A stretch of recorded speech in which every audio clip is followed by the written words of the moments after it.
सोलापूर महानगरपालिका सार्वत्रिक निवडणुकीच्या पार्श्वभूमीवर प्रभाग क्रमांक 16 मध्ये भारतीय जनता पार्टीच्या अधिकृत उमेदवारांच्या प्रचारार्थ भव्य जाहीर सभेचे आयोजन करण्यात आले होते। पालकमंत्री जयकुमार गोरे, आमदार देवेंद्र कोठे, अक्कलकोटचे नगराध्यक्ष मिलन कल्याण शेट्टी, शहराध्यक्ष रोहिणी तडवळकर, सरचिटणीस सुधा अळली मोरे, सुमित पाटील, प्रभाग क्रमांक 16 मधील भारतीय जनता पार्टीचे अधिकृत उमेदवार दिलीप कोल्हे, रतिकांत कमलापुरे, श्वेता खरात, कल्पना कदम, देवेंद्र भंडारे, सिद्धाराम अट्टेलुरू, जेम्स जंगम, बाबू उपलेकर, नागनाथ कासलोलकर, माजी नगरसेविका नीला खांडेकर, माजी नगरसेविका मंगला कोल्हे, संतोष कदम, अंबादास करगुळे, जॉन फुलारे आदी मान्यवर उपस्थित होते। पालकमंत्री जयकुमार गोरे यांनी केंद्र व राज्य सरकारच्या विविध विकास योजनांची माहिती देत सोलापूर शहराच्या सर्वांगीण प्रगतीसाठी भाजपचे सक्षम व मजबूत नेतृत्व आवश्यक असल्याचे सांगितले। महापालिकेत भाजपची सत्ता आल्यास प्रभागनिहाय विकास कामांना गती देण्यात येईल असा विश्वास त्यांनी व्यक्त केला। त्या भाऊच्या पाठीशी उभे राहायला लागेल। आपल्याला घर कोण देईल? देवाभाऊ देईल, भारतीय जनता पक्ष, मोदीजी देतील। तेव्हा आपल्या सगळ्यांना माझं सांगणं आहे, या सगळ्या कामासाठी आम्ही ताकदीने आपल्या पाठीशी उभा राहू। भारतीय जनता पक्ष आपल्या पाठीशी उभा आहे। निवडणूक एकदा येऊन जाते, होऊन जाते, पण 5 वर्ष त्याची फळं आपल्याला भोगायला लागतात। मग चांगली माणसं निवडून दिली तर आपल्याला मदत होते, नाही तर मदत होत नाही। त्यामुळे आपल्यासाठी काम करणारे नगरसेवक निवडून दिले पाहिजेत। आणि खास करून कोठे साहेब या ठिकाणी आपले आमदार आहेत, त्या देवेंद्र कोठे साहेबांनी आपल्या सगळ्यांच्या विकासाचा हमी घेतलेली आहे आणि या सगळ्या नगरसेवकाकडून काम करून घ्यायची जबाबदारी आता घेतलेली आहे। त्यामुळे मी तुम्हाला ही एक सांगेन, महापालिकेला सुद्धा पैसे देण्याची जबाबदारी पालकमंत्री म्हणून माझ्यावर असते। मग मी आपल्याला सांगतो, तुम्ही आमचे हे चारीच्या चारी नगरसेवक निवडून द्या। या प्रभागात जेवढे पैसे आपल्या कामासाठी लागतील, शौचालय बांधायला लागेल, रस्त्याला लागेल, तेवढे पैसे देण्याची जबाबदारी मी या ठिकाणी आपल्या सगळ्यांच्या वतीनं घेतो आणि आपल्या सगळ्यांना विनंती करतो की आमच्या ह्या चारीच्या चारी नगरसेवकांच्या, आता नगरसेवकच म्हणतोय, हे नगरसेवकच आहेत, लक्षात ठेवा, हे परत नाहीत, हे निवडून येणार आहेत। आणि पुढचे सगळे लोक जे मतं मागतात त्यांच्याकडे बघू नका। 15 तारखेला कमळाच्या चिन्हासमोरचं बटन दाबा, एकदा हात वर करून जोरदार टाळी वाजून आमच्या ताईंना आशीर्वाद द्या, आपल्या दिलीप भाऊला आशीर्वाद द्या आणि यांच्या पाठीशी उभं राहा। कमळाच्या पुढचं बटन दाबा आणि आपल्या सगळ्यांचा विकास करून घ्या। लाडक्या बहिणीच्या मागे देवाभाऊला आशीर्वाद द्या, एवढी विनंती करतो। आमदार देवेंद्र कोठे यांनी आपल्या भाषणात शहरातील रस्ते, पाणी पुरवठा, स्वच्छता तसेच नागरी सुविधा यांसाठी भरीव निधी उपलब्ध करून देण्याचा निर्धार व्यक्त केला। मी माझ्या आमदार निधीतनं पहिल्या टप्प्यात त्या ठिकाणी 10 लाख रुपयाचा निधी दिला, कारण का ती माझी जबाबदारी होती। कालच्या विधानसभेला तुम्ही अपेक्षाने देव, देश, धर्म, राष्ट्र हिताच्या रक्षणार्थ मला निवडून दिलंय, त्यामुळे एकाही देवस्थानला कुठल्याही बाबतीत निधी कमी पडणार नाही याची जबाबदारी निश्चितच माझी असणार आहे। आपल्या प्रभाग क्रमांक 16 मध्ये वर्षभरात मी कुठली कुठली कामं केली आहेत आणि येणाऱ्या महिन्या 2 महिन्यात कुठली कामं सुरू होणार आहेत आणि ह्या वर्षभरात कुठली कामं आपण प्राधान्याने घेणार आहोत, हे सगळं आपण या पुस्तकामध्ये लिहिलेलं आहे। पुराव्यानिशी विकास कामांचा आरसा मी तुमच्या समोर ठेवतोय।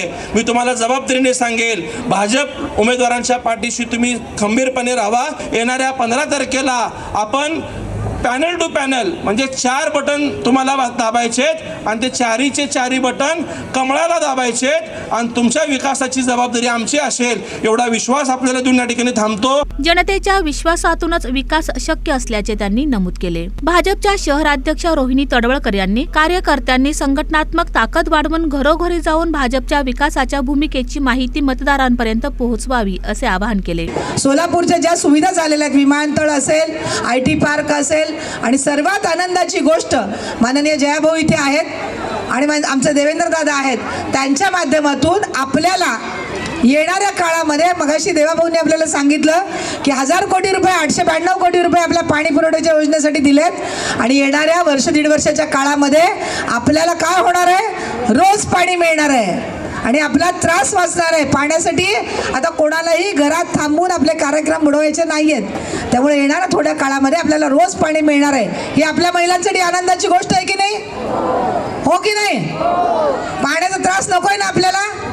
त्यामुळे जयाभाऊंना आम्ही विनंती केली आहे की तुम्ही पालकमंत्री लवकरात लवकर आमच्या पाईपलाईनचं आणि आमच्या टाक्यांचं काम पूर्ण करून आमच्या सगळ्या या भगिनींना, आमच्या ताईंना या त्रासातून वाचवावं, अशा प्रकारची तुमच्या सगळ्यांच्या वतीने विनंती करते. आणि येणाऱ्या 15 तारखेला तुम्ही सगळ्यांनी कमळाच्या चिन्हासमोरचं बटन दाबून आमच्या 4ही उमेदवारांना महानगरपालिकेमध्ये प्रचंड बहुमताने पाठवावं अशी विनंती करते.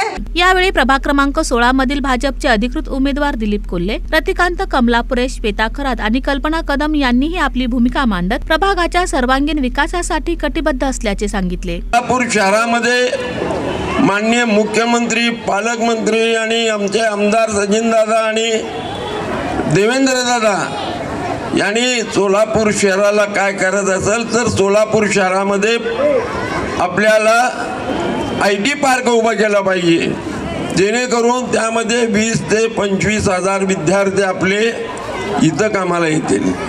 आज बघा, इंटरसिटीला सकाळी जर आपण सहज गेलो 100 ते 150 मुलं इंटरसिटीनं पुण्याला जातात, काही बेंगलोरला गेलेत, काही म्हैसूरला गेलेत.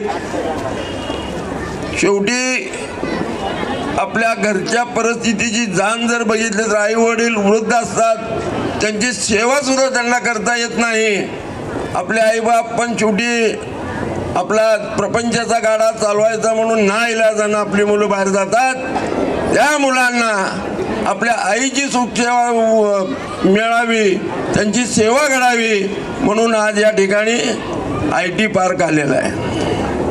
त्यानंतर खोडगीला पर्यटक स्थळ झालेलं आहे. अनेक शेतकऱ्यांना, इथल्या लोकांना एक विरंगुळा मिळावा म्हणून त्या ठिकाणी चांगल्या पद्धतीचं पर्यटक स्थळ स्थापन झालं आहे.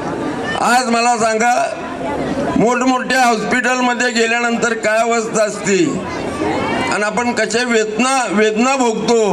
म्हणून माननीय मोदी साहेबांनी महाराष्ट्रामध्ये देवाभाऊनी अनेक योजना गोरगरिबांसाठी आणल्या.